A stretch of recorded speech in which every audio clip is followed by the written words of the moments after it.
Top of the motherfucking morning to you, my friends. Welcome one, welcome all to my podcast, Alexandra Unfiltered, a show where we hypothesize, theorize, and analyze all about women's rights, women's wrongs, and everything in between. I am your gracious host, Alexandra Rose, a bad bee with a law degree, simply doing what I do best. Ranting, raving, whining, and complaining. And not necessarily in that order. I'm so excited that you've joined today's podcast. I have a really good, really exciting content lined up for you for the next hour. So with no further ado, let's just dive right on in. Today's podcast topic, from pet to threat, navigating the complexities of Black womanhood in the workplace. I'll repeat that for you. From pet to threat, navigating the complexities of Black womanhood in the workplace. In this episode, we are going to explore the Black feminist phenomenon of from pet to threat, a theory coined and created by university professor and industrial organizational psychology expert, Dr. Kesia M. Thomas.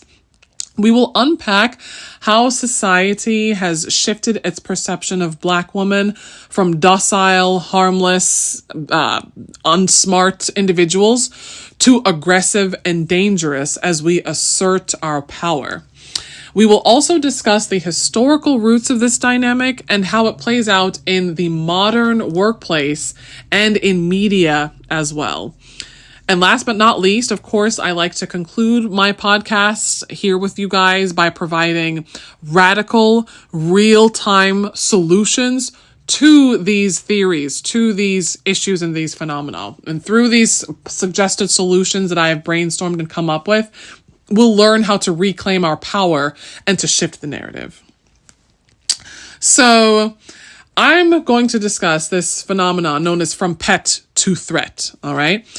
In 2013, Dr. Kesia M. Thomas identified a phenomenon that adversely affects the career arcs of Black women. Dr. Thomas found that early in our careers, Black women and women of color received and benefited from the support of our managers and mentors, often white men, who were eager to train and cultivate us and our skills. But as we became more competent and confident in our roles, our mentors' attitudes often change. Support for that cultivation of our skills will dissipate, and in many instances, the mentors become indifferent or even hostile to their mentees. Dr. Thomas termed this syndrome as going from pet to threat. Black women, and seen initially as likable, moldable, overly skilled amateurs, become more suspect to hostility as we grow in our jobs and exert the influence and authority we have earned either through our education, through our performance, through our skill set, or a combination of the three. This increased agency on our part is perceived to threaten the white status quo in a culture, especially in professional and corporate America, that is dominated typically by white males. Even as we are on the cusp of advancing, we lose support and access to vital career building opportunities. So essentially, Black women, we start out in our professional spaces as the pet that everyone wants to cuddle and cultivate and support and uplift. And everyone is in our corner and everyone talks about how incredibly talented and skilled and smart and innovative we are.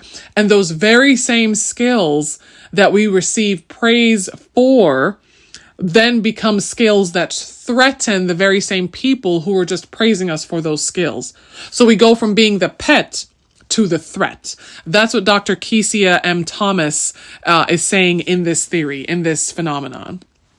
It's powerful and deeply unsettling, really. And it really speaks to the dynamics of race, gender, and power in our society. So we're going to break down what it means, why it matters, and how it shows up in our everyday life as Black women, whether at work, even in relationships, and in the public sphere, right? And a special side note as well. Of course, I always have to take side quests and things like that when I'm talking to you all. I'm going to manage that there will be certain detractors perhaps listening to this, or who even comment and say, Alexandra, that phenomenon is not unique to Black women. That's not particularly unique even to women of color. All women experience that. To some extent, you're right. However, one, it is Black History Month here in the United States. Two, I am a mixed race Black woman. And three, a Black woman coined this theory from pet to threat because she observed that it is a unique phenomenon that happens specifically to Black women. While some women from other races may experience this, all Black women tend to experience this. So it only happens to other people occasionally, but it always happens to Black women. That's the difference. Thank you. Next. So first, of course, we're going to define, because I am a bad bee with a law degree, but first I was a bad bee with a sociology degree and an anthropology minor. First, we're going to define pet to threat. So in 2013, Dr. Kesia M. Thomas, who is a former professor emerita at the University of Georgia and is the current dean at the University of Alabama College of Arts and Sciences, coined the term from pet to threat. Dr. Thomas, a Black woman who is an expert in the psychology of workplace diversity, observed that the phenomenon cuts across industries and sectors, and Black women experience it the most, although most women, including white women and women of color, report experiencing it as well. So let's look to some historical context, because context is everything. The concept of from pet to threat is rooted in the ways society has historically and continues to view Black women through these lenses of extremes, either or. We are either safe and non-threatening, or we are angry and dangerous. It's a very potent shift that happens in response to Black women asserting our power. And it can happen even in smaller interactions, such as voicing our opinions when solicited or challenging the status quo. For those of you who may be familiar with Black feminist thought, you'll know that Black women have often been boxed into these very binary roles. So what does that mean for the layperson? Binary? Think of it as Black women are boxed into very black and white categories. We're not viewed as complex human beings. We fall into one of two predefined stereotypes. We are either the strong Black woman, where we are superhuman and all empowered, void of any human emotion, feeling, or complexity, or we are the angry Black woman, where any emotional expression, whether it's basic frustration, whether it's passion, whether it's disagreement, is seen as an aggressive outburst that's dangerous to the status quo. So that's what we mean by binary roles. It's very extremely limiting, right? You're either this or you're that. There is no gray area for us as Black women in professional spaces. There's no forgiveness for Black women in professional spaces. You're one or the other, and that's it. The pet part of this theory comes from the earlier sort of infantilized, really dehumanized role that Black women were once expected to play, where we were docile, quiet, subservient, and seen as, invisible. This harkens back to the enslavement of individuals of African descent here in the United States, where the enslaved Black woman, who was the mammy, was not seen as someone very bright, very simple-minded, sort of, very stupid, very dumb, and had to be spoken down to. That's where the pet comes from. That's where those big words come from about being dehumanized or infantilized. You're seen as someone who needs to be coached. You need to be taught and patted on the back and, okay, good girl, down now, that kind of thing, right? For those folks who are lay people who do not have sociology degrees or law degrees. That's okay. I lead you down the primrose path of patriarchal pitfalls all the same, all right? Then the threat part of the concept comes in when we refuse to play nice. All right. And refusing to play nice for a Black woman is as simple as speaking up in a Teams meeting. It's as simple as disagreeing with your direct supervisor or manager about a particular strategy or thought. It can be as simple as that. It can be, honestly, with Black women, we have to tiptoe around these things so often. When folks are describing us as angry or attitudinal in the workplace, half the time, we're really just standing up to disrespect and telling you that we won't tolerate disrespect. And in return, we're called angry and aggressive, right? So that shift from the pet to the threat comes with massive backlash because society, even today, is not comfortable with Black women demanding what we deserve. And if you don't, believe me, if you don't want to accept what I'm saying, then please see no further than the results of our most recent presidential election here in the United States in November 2024. As of the date of this episode of this recording, we all saw how that turned out, right? So let's also dive into the history and the origins of pet to threat, right? Again, because context is everything.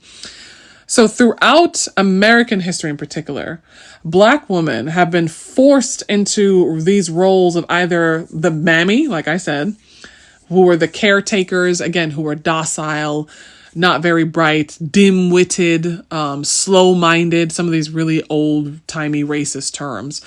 And the mammy was the soft, sweet caretaker, or enslaved Black women were the Jezebel, the over-sexualized, objectified figure who was there to tempt the poor white master into lust and things like that. These roles are limiting and dehumanizing, and they're designed to keep us in check.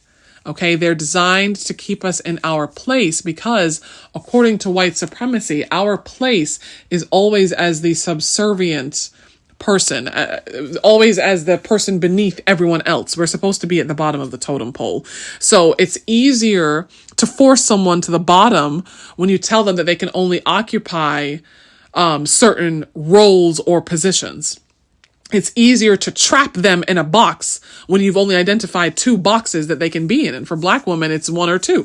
You're the mammy or you're the Jezebel, right? So for centuries, because chattel slavery here in the United States lasted for 4 centuries, 400 years, Black women have had to navigate this very fine, tight rope. It is a very delicate dance.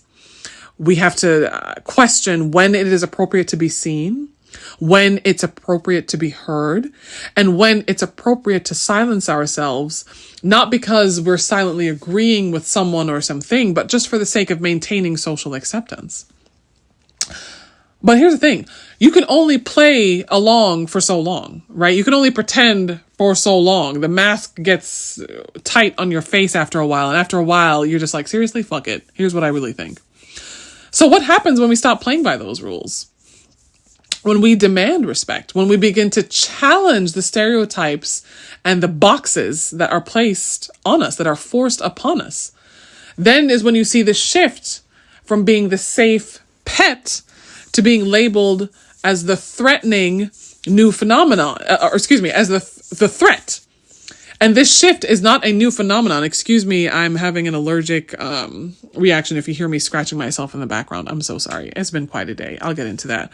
But if you hear me scratching myself in the background, I'm having an allergic reaction to some new lotion that I tried. Anyway, that shift from being seen as the safe pet to being labeled as the threatening threat, basically, is not by any means something new, but it does have specific contemporary modern day relevance, especially when we think about how Black women are not just treated in the workplace, but how we are portrayed in the media and even within our own families as well.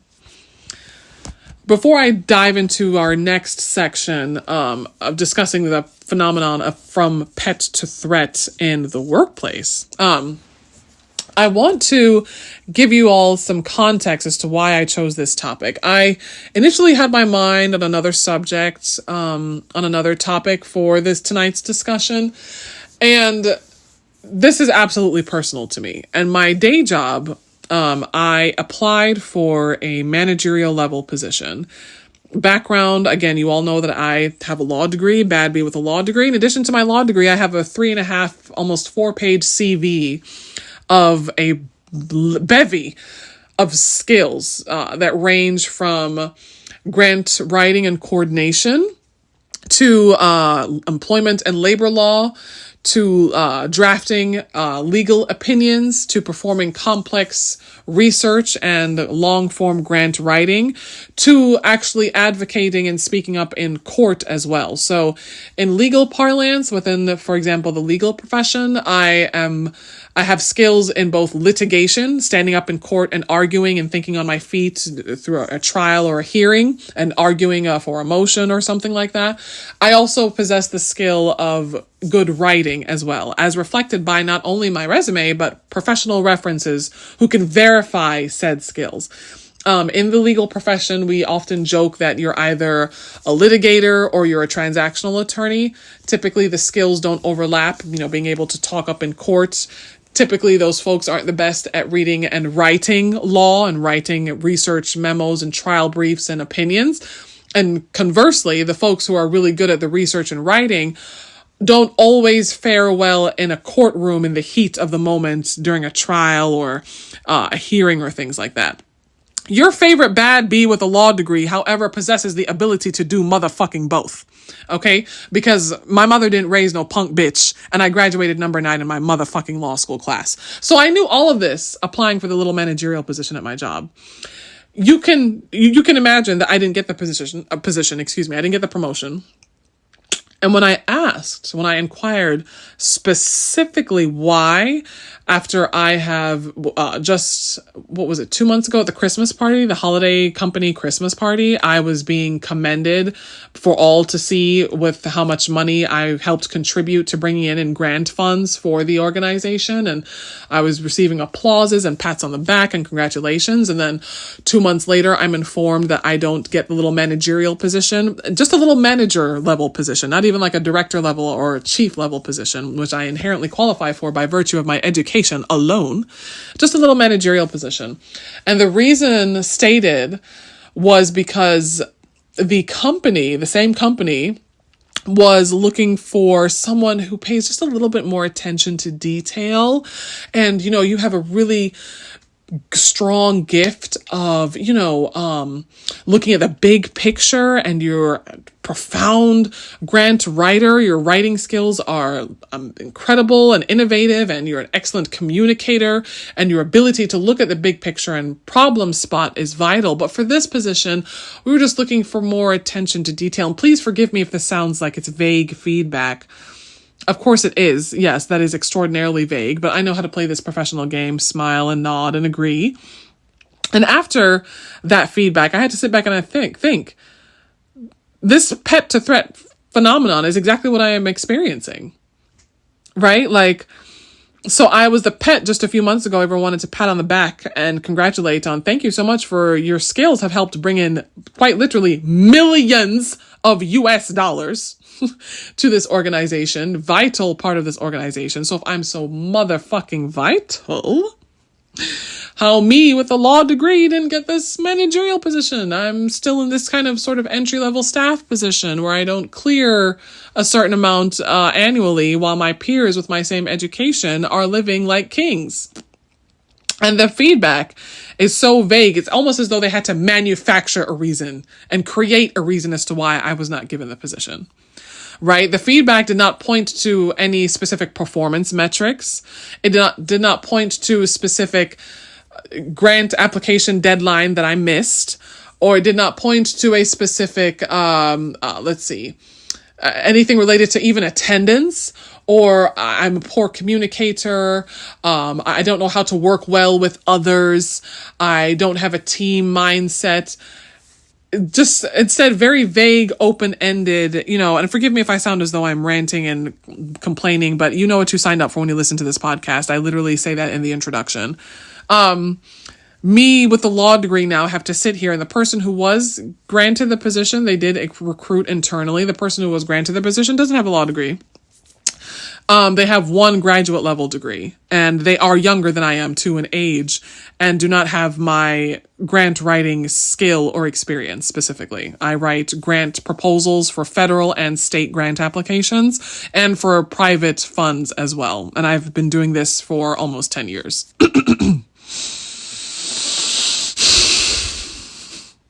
So this is personal for me. I'm experiencing it here now, and I've experienced it in prior workplaces as well. And when I worked in the legal space, when I worked in law firms, and the same skills that drew the employer to want to hire me on the spot, the fact that I think quickly on my feet, the fact that I'm an excellent communicator who works well with others, the fact that I quickly identify problems and then identify and implement solutions just as quickly, the fact that I'm a very strong writer, the fact that I voice, I'm not afraid to speak up by asking questions. I'm not afraid to disagree and whatnot. Those very same things now become the very reasons why I'm either not promoted or I'm outright fired or laid off and left to languish, bouncing off the walls in entry-level positions with a law degree. It really, if you are a Black woman and you have experienced this, you know exactly what I'm talking about, because you sit there and you will actually start to question your own abilities and skills. You will start to question, so was it worth it getting all these degrees, getting all these skills, certifications, licenses, etc.? Was it worth it? Was I crazy to really think that these motherfuckers would ever honor that by paying me accordingly? I have to now go sit and answer to and report to people who can't spell half the words that I use in an email? Dead ass? Be so fucking for real. Be so motherfucking for real. Are you serious? So this is personal to me, your favorite bad bee with a law degree. I'm experiencing right the fuck now. I'm experiencing this. Okay. That combined with the fact that I observed Kamala Harris experience a similar phenomenon. Oh, she was so cute. It was so nice and sweet when Biden picked her to be his VP, because the VP doesn't really do anything anyway. So yeah, he can put her in that role. She could be the little VP running behind him. And it's so cute and sweet. And oh, she's accomplished and has worked in every branch of government. Oh, isn't that so nice and sweet? But then when it was time for her to be president, for her to have access to the big red button, and her to command Secret Service and all that, then, oh, whoa, hold on, we can't have that.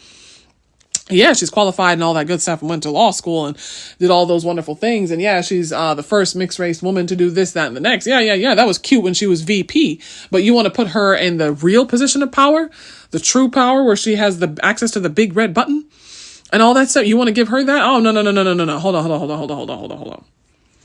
So it's personal to me. And again, Kamala has my similar background. We are both law school educated. We're both lawyers, although she is an attorney.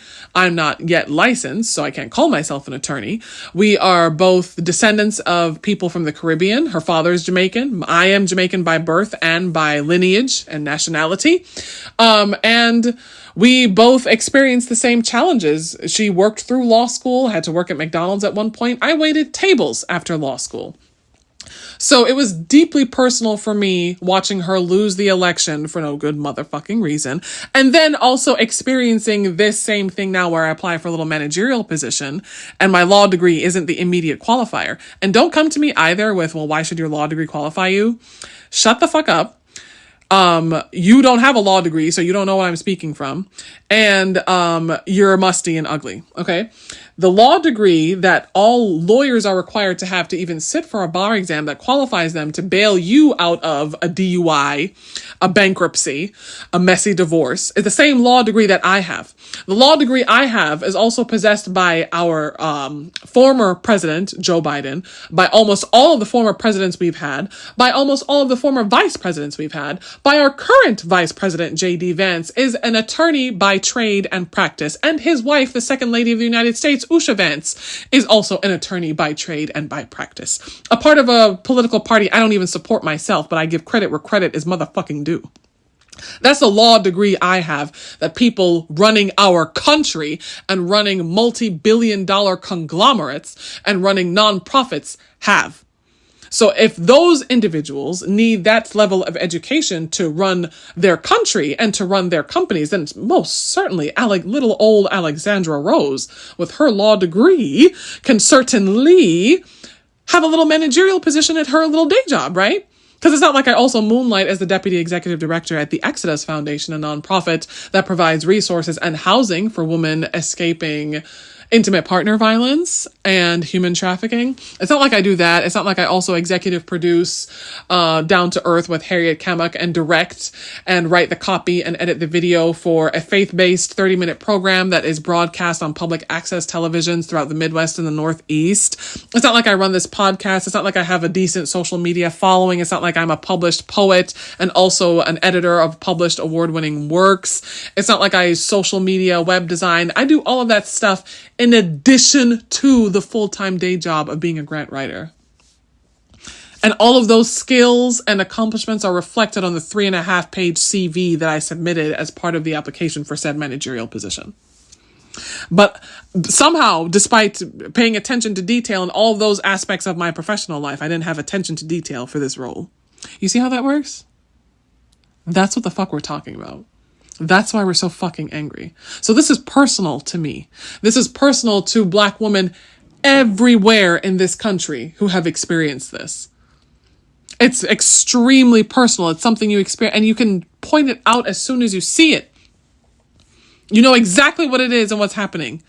And you're crazy. It's like the crazy person who tries to tell you the truth is dismissed because they're crazy. So their very craziness is what keeps you from believing them, even though they're right. That's what it feels like. Honestly, that's what it feels like. Side note, back to our regularly scheduled programming.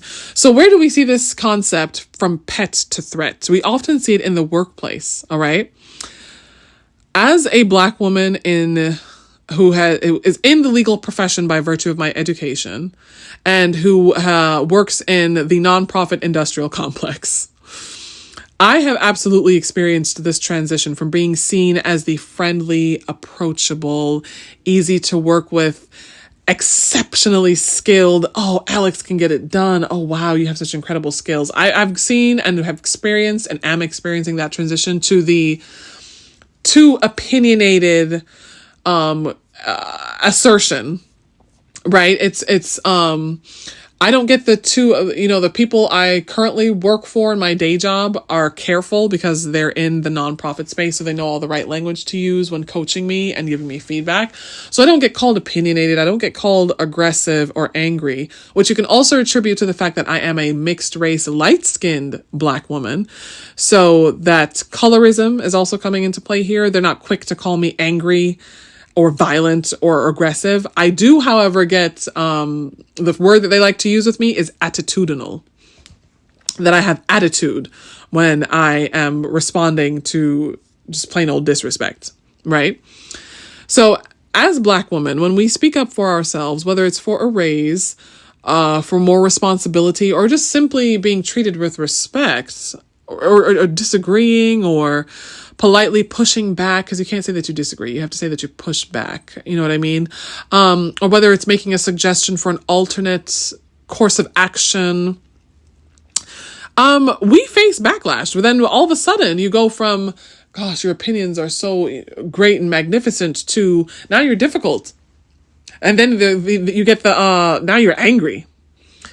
The very qualities that make a white person in the workplace seem ambitious and confident, when we express those same qualities, it is deliberately misinterpreted as aggression. And I'm saying that carefully, that it is absolutely deliberately misinterpreted, because the way that I speak, the way that I communicate, the skills that I have obtained and that I am obtaining through like these, what I call my extracurricular efforts, my podcast being my passion project, all of these tools that I'm adding to my toolbox, this repertoire of skills that I'm building, you and I know that if I were of a different race and maybe even a different gender, where I would be right now. And we can be honest in saying that. We really can. It's okay. You can be honest and say, oh, well, I just feel like you're playing the race card. You're just playing the Roman sexism card. You're just saying that maybe you're not working hard enough. Maybe you actually are aggressive and opinionated. Maybe you are difficult to work with. Maybe your skills aren't even that good as you say they are. Oh, okay. Okay, let's go resume for resume then. Real quick. Come on. Resume for resume, CV for CV, degree for degree. I've studied at 3 universities. I graduated number 9 in my law school class. And that's just my education. We haven't gone into the 3.5-page CV again, where I have successfully contributed to bringing in millions of dollars of grant funds for my current position, right? Prior positions had me working as an administrative law judge, where in some states you don't need a license to perform that work because you're presiding over administrative matters, not criminal or civil matters. And I drafted legal opinions that are published in those particular states' ledgers of opinions where they store them, right? My name is forever embedded on those things as administrative law judge. First name, Alexandra, last name, right? So between that and the law degree and the experience at the current job where I've demonstrated beyond sufficient levels of proficiency, I don't know. Am I playing the race card? Am I just playing the gentle, the woman card, the sexism card? Am I just falling back on that? I don't know. You tell me, because I graduated from law school number 9 in my class while working 2 jobs as a full-time law school student and walking to and from class because I didn't even have a car in law school. I remember in wintertime, I'm walking to and from class and I was so broke. My 2 jobs came to $250 in my biweekly paycheck that I couldn't even afford a new pair of boots. So I was walking to class and to work from my little rented home with boots that had holes in them and the cold, icy snow slipping into my, inside my boots, inside my shoes. I had to wear 2 pairs of socks to combat the issue. So I don't know. Other people who have those kinds of stories become billionaires and become presidents and things like that. And their stories are celebrated and uplifted. So am I really pulling race card? Or if you were in my position, in my shoes, you wouldn't have been able to endure what I endured going through college and law school. And the years since law school, I've acquired this repertoire of incredibly impressive skills that bring in hard money, cold, hard cash to people. I don't know if you'd be saying they're sitting there playing race card. You'd be angry. You'd be indignant, which is exactly what I am. And quite frankly, I don't know if, again, you would endure what I endured. You'd fold like a cheap fucking suit. You'd fold like laundry. You'd fold like an omelet. Okay, let's be honest with ourselves here. So am I playing the race card? Or are you just so intimidated that me, descendant of enslaved people, have advanced now that I surpass the very descendants of the people who were enslaving me, and it looks bad. I've heard the same exact feedback from so many women of color in various professional fields. The minute we show or demonstrate strength, the minute we demonstrate intelligence that exceeds the intelligence of our superiors, we risk being shut down. Then we're branded as like too much. It's so bad that there are studies that show that Black women are often perceived as less competent, less likable, and more threatening when we assert authority or simply voice an opinion that is solicited, by the way. Because I'm not just sitting out here talking into the clear blue sky. If I voice an opinion because you asked me what my fucking opinion was, then you tell me, oh, well, to push back, I don't think that did it. Then don't ask me for my motherfucking opinion. What do you ask me for? Are you stupid? What's worse is that this perception, unlike women of maybe other races, this perception of us being from pet to threat directly impacts our careers, leading to fewer promotions, lower pay, and being sidelined in decision-making meetings. So we don't get promoted. So the promotion, for example, for me would have come with a pay bump, a significant pay bump that at this crucial time in my life, I kind of wanted, not just because I needed it, because everyone needs more pay, but because I wanted, because I deserve it, because I have a law degree and I have a 3.5-page CV of demonstrable skills, measurable skills. I'm not just talking out the side of my fucking neck. Right? So it's very intentional, this phenomenon. It's very intentional that you don't get the higher pay or the higher position, because then now without the managerial level, I have less credibility, because people will look at my resume and say, well, you have all these skills and this experience. Why have you never had a supervisor or manager level or director level position? How come all this time you haven't been promoted to something like that? Is something lacking in your skill set? Is something lacking in your leadership capabilities? Right? So that impacts my future career prospects. Right? The lower pay, I'm languishing at a pay rate that is far below what I deserve by virtue of my law degree. And I'm sitting here demanding as much because I am going to demand it. I'm not going to fall back and be bullied and be sidelined into a corner and diminish myself and diminish my accomplishments and my achievements just because that's the acceptable thing to do, to be modest. Well, maybe you're just too much of a braggart. Maybe you just have too many high expectations. What the fuck kind of expectations am I supposed to have out of this life? Am I not an American? Am I not someone who has sacrificed and worked hard and pulled myself up by my bootstraps? My mother is a single mother who raised my sister and I by herself as an undocumented immigrant for 15 years. And despite those challenges, or rather, because of those challenges, I still graduated from law school number 9 in my class. Do you see what I mean? So am I not supposed to be indignant? Am I not supposed to expect certain rewards for that? So I have, as a result of not getting the promotion, in addition to now not being able to have managerial level experience on my resume, I also have to deal with not getting the pay bump to increase my economic standing, to purchase a home that I can build equity with that contributes to my personal wealth, to purchase a newer car, to purchase a better health insurance policy so that my overall holistic mental and physical health and well-being is improved as a result of being in a higher tax bracket. So this phenomenon, Black woman, when you experience this, please understand you're not crazy. Don't let them gaslight you. You're not crazy. You're not imagining things. You're not making things up. You're not being sensitive. You're not making excuses. This is real and it's deliberate. It is intentional. These are grown ass adults making these decisions. They know what the fuck they're doing.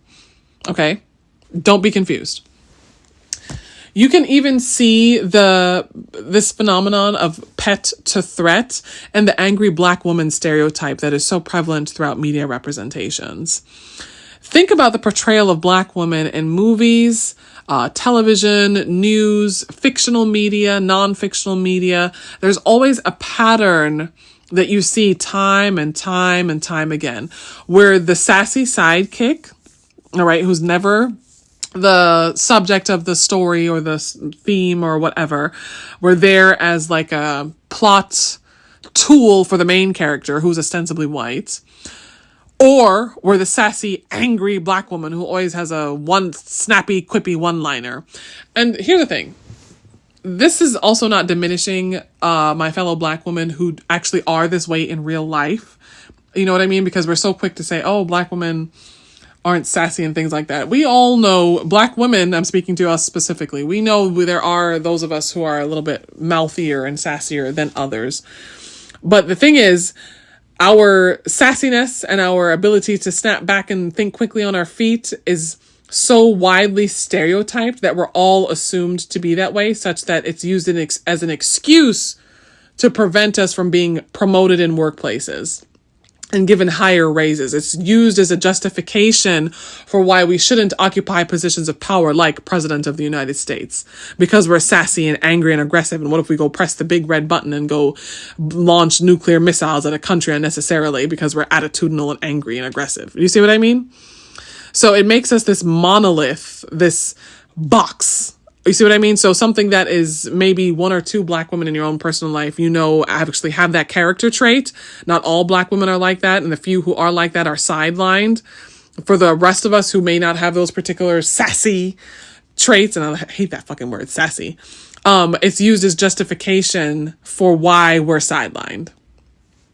Note, okay? Context is everything. This stereotype is incredibly damaging because it demonizes the very natural human emotions that Black women experience, because we are human beings, and frames those emotions as threats to the established social order. So see, think about how people respond to us when we're speaking out about police brutality, racism, sexism, feminization of poverty, the Black maternal health crisis, Black feminism, Black womanism. We're emotional. We're overreacting. You're looking too much into it. And sometimes these white folks are very good at being insidious with their words. They know how nowadays to couch it in language that's not overtly coded as racist. Well, I just think you might be looking too much into it. You can't see the forest for the trees. Perhaps we're examining it too deeply. Perhaps we need to take a step back. Shut the fuck up. My intuition never lies. Meanwhile, our white counterparts, when they have emotional reactions to systemic issues or inequities, they are perceived as heroic. They're perceived as passionate. And those are strengths that are used to justify their being promoted over someone with a law degree. I can't get over this. This is my villain origin story. The running joke on social media is that, oh my gosh, if I have any more character development, I'm going to develop into a villain. That's me right now. That you're watching me right now. What's a good character? A good comic book character? Who was that in the Batman comics? Harvey Two-Face Dent. From the Batman movie, you either die a hero or live long enough to see yourself become the villain. I'm on that villain arc right now.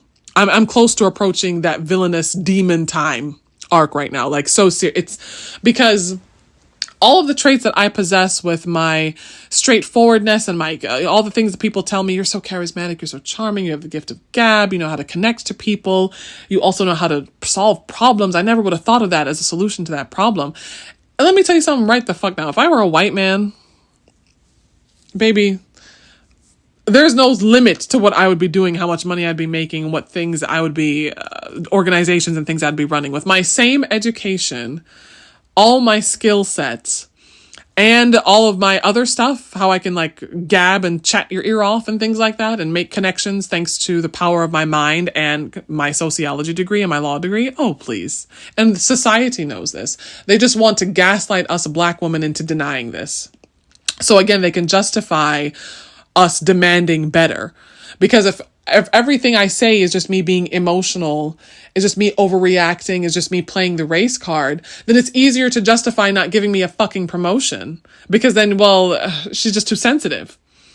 Not that, oh, well, she might have a point. She has a law degree. Perhaps we should move her into a different department at a higher rate of pay. No, never that. I'm just overreacting. Yeah. This narrative feeds into the perception that we Black women, as we challenge systems and demand better treatment, we are dangerous.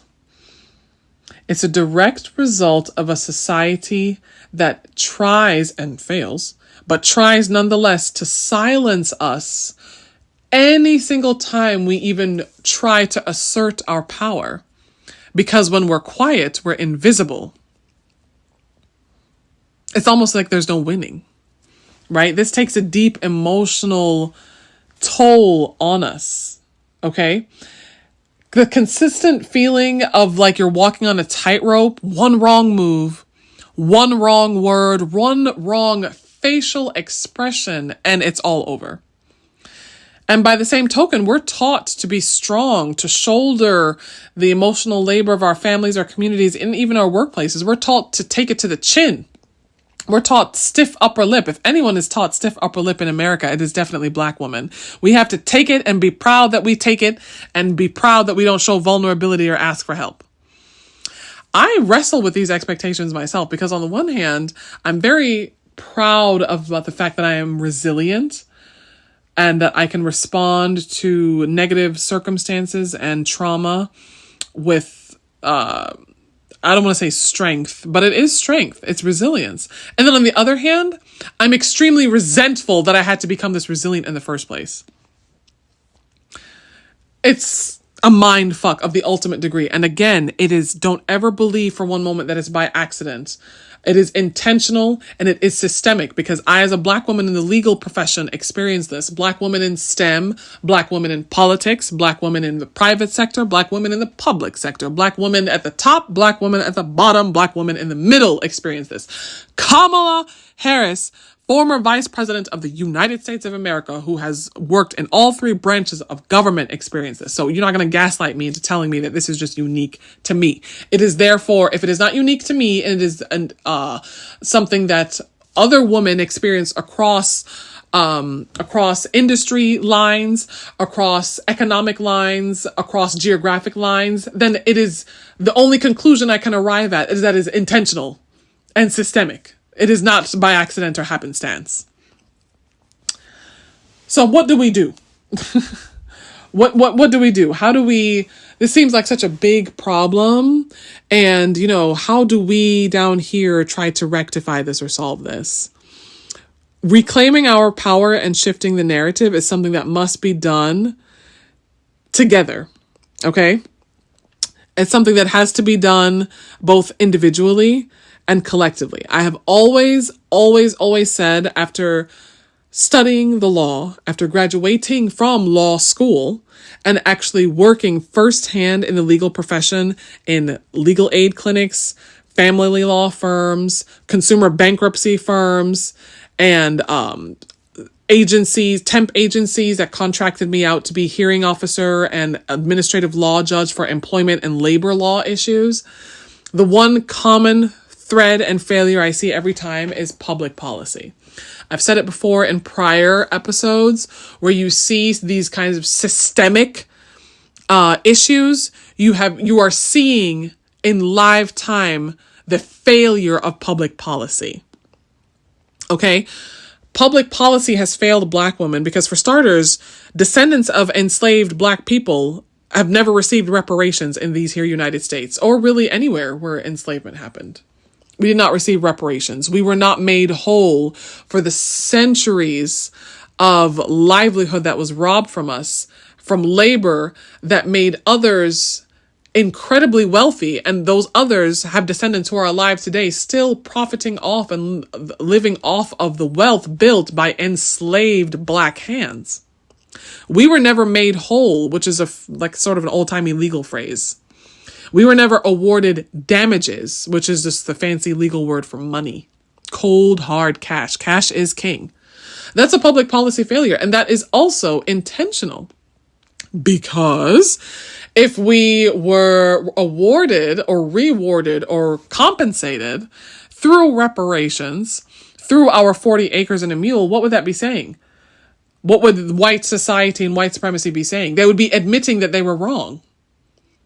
They would be admitting that they performed a wrong against you. It's just like why people don't say that they're sorry. They know that they're sorry. They know that they should be sorry. They might even feel guilty. But to admit that, that's a whole separate thing.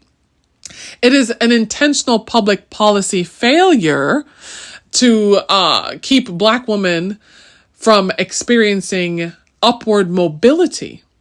Because the intention is to keep Black women in poverty and to keep Black women away from decision-making positions of power and authority. That is intentional. Because if I am kept from being promoted to manager, then I will be kept from being promoted to senior manager. I'll be kept from being promoted to director, and then I'm kept from being promoted to the C-suite. As a chief level, then I'm kept from being promoted to the board. Do you see? Do you see how that works? Do you see why it's intentional? And it's intentional because the people keeping me from any kind of promotion know that without beyond the shadow of a doubt, I have the skills, I have the education, I have the work ethic, and these are all demonstrable, measurable performance metrics that I have proven. So if I, with a law degree, am experiencing this, and my friend with a STEM degree experiences this, and my other friend with 3 graduate degrees is experiencing this, and then my other friend who's even older than I am and has more degrees and more skills and more experience than I have is experiencing this, and we all live in different states and different cities, and we're all different ages, and we're all from different educational backgrounds. That's mistake to you? That's just playing the race card to you? That is intentional failure of public policy. That is intentional failure of company and organizational internal policies as well. And don't, I know too, they're going to say, oh, but we have Black women in this space. We have black women in that space. There's a black woman at your job who runs XYZ department, who's the head of that department. Yeah. And the fact that you can count them on one hand, the fact that you can point them out by name and face, as opposed to the legion, the sea of white people in those same positions, that should tell you everything you know. Just like how we can point out that the only black woman who has ever won an Oscar for Best Actress is still Halle Berry. And the only black men who have won Oscars for Best Actor are still, Will Smith, Denzel Washington, and Sidney Poitier. In the almost 100 years that the Oscars have been in existence, we've only had one black president and one black vice president, and they were mixed / biracial. In America's, how long has America been around?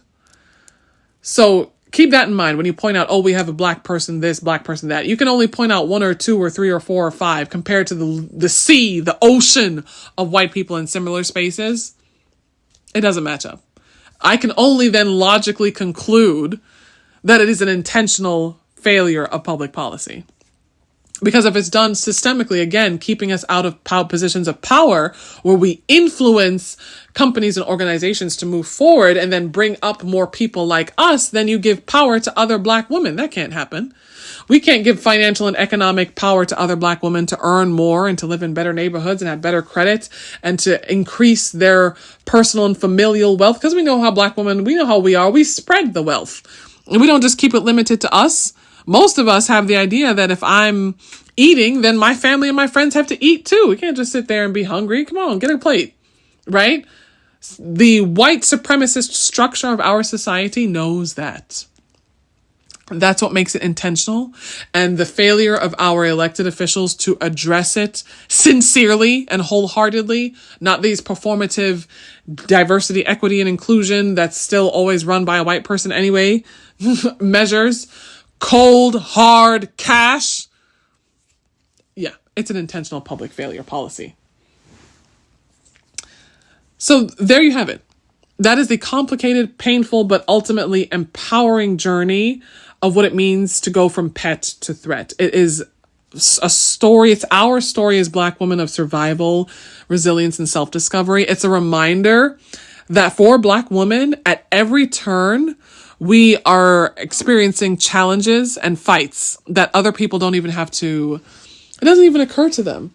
Like I think about sometimes the way I even have to write a response email when I have to disagree with someone, the way I have to coach or couch my words in meetings.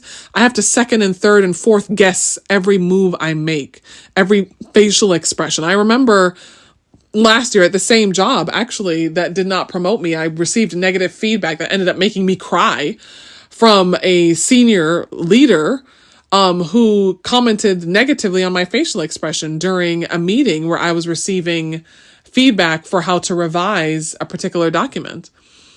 My facial expression was, oh, well, are you agreeing with what I'm saying? Because your facial expression, how your face is looking right now, says you're not agreeing, and that's just not acceptable. I am the one who's in charge, and you should be agreeing with me. Oh, mind you, the facial expression was just me, a neutral facial expression. I was just listening and paying attention and focusing on what she was saying so I wouldn't miss what she was saying in terms of feedback. And I was instead received a reprimand for it. I went to HR. You know me. I went to HR. School that real quick. And then moving forward, I don't turn my camera on for meetings. I don't turn my camera on because if you have time to sit there and manage my facial expression rather than managing my productivity and my output, you have too much time on your hands and you shouldn't be in that position. I encourage you to reflect on your own experiences. Is this something that you felt and experienced in your own life? How do you navigate it? You know, it's okay to take up space, to be heard, and to demand what you deserve. Absolutely it is. And it's okay to not want to do that either for the sake of maintaining your mental health and your peace. It is okay. But please understand, all you non-black people listening, this social phenomenon is real from pet to threat, and it's unique to black women. And I will say it's also unique to Black men, but I am a woman. I'm not going to speak up over the voices of men, especially Black men. I'm going to let them do their own talking so that they can share how it's unique to them being perceived as a inherently aggressive, violent person just because he's Black and male. I'm going to let them speak to their unique experiences. I'm going to speak to it from my experience as a Black woman. All right. Thank you so much for tuning in today. Thank you a million times over for listening to me rant, rave, whine, and complain. But I do that so that I can connect all these big ivory tower theories to real life everyday experiences, because I want whoever is listening, even if it's just one person, to know that you are not alone. You are not crazy. You're not imagining things. You're not sensitive. You're not overreacting. What you are experiencing is absolutely real, and there are solutions for it, with fostering your own community amongst your friends and your loved ones. With when I shut work off for the day, I shut work off for the day mentally and physically. I look forward to making plans and spending time with those who uplift and support and celebrate me and encourage me, because that fosters my mental well-being as I fight this white supremacist structure. I spend a lot of times cultivating my hobbies and doing things that I love that are just for me. So, and for me, as an example, I enjoy amateur photography. I write poetry. I read historical fiction. I'm taking up self-taught calligraphy so I can teach myself to write pretty cursive and improve my handwriting. I like watching scary movies. I collect stamps. Those little personal things are just for me, that enrich me and cultivate me and foster me. I suggest other Black women do the same. In addition to spending time with loved ones and family and friends and whatnot who celebrate me and uplift me and encourage me. Even if those spaces are only social or electronic by virtue of social media, because you don't physically have those people in your physical presence to do that with, then still cultivate that social media space, whether it's TikTok, whether it's, my TikTok page, AlexRoseM_, whether it's my YouTube that you subscribe to, Alexandra Rose Unfiltered, whether it's this podcast that you connect with in the comments that you leave and things like that, and the way you share it amongst your social media friends and groups, which I certainly hope you do. I really would appreciate it. Do things like that and cultivate settings where your experiences are shared and reflected so that you do not feel so isolated and cut off and alone in this fight. We are absolutely in this together, Black women. And if history has taught us anything, is that we always win.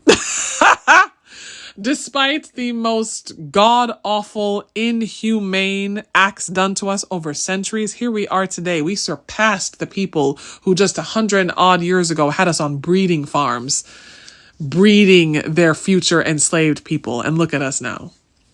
So it's hard, it's difficult, but it's not impossible. And I am here with you every step of the way. Okay.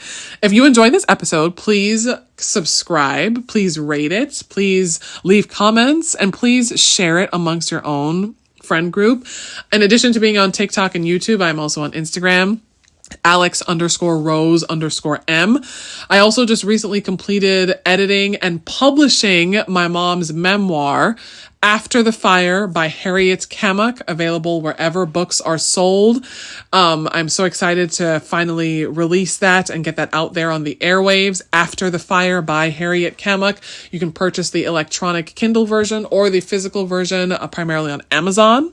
Thank you so much for supporting and sharing. And I look forward to next week's topic, which is really exciting. I know what it's going to be. I hope I don't change my mind at the last minute. Typical Libra, right? But I'm so grateful that you were here with me. And this has been yet another amazing rendition episode of Alexandra Unfiltered. Until next time, bye-bye.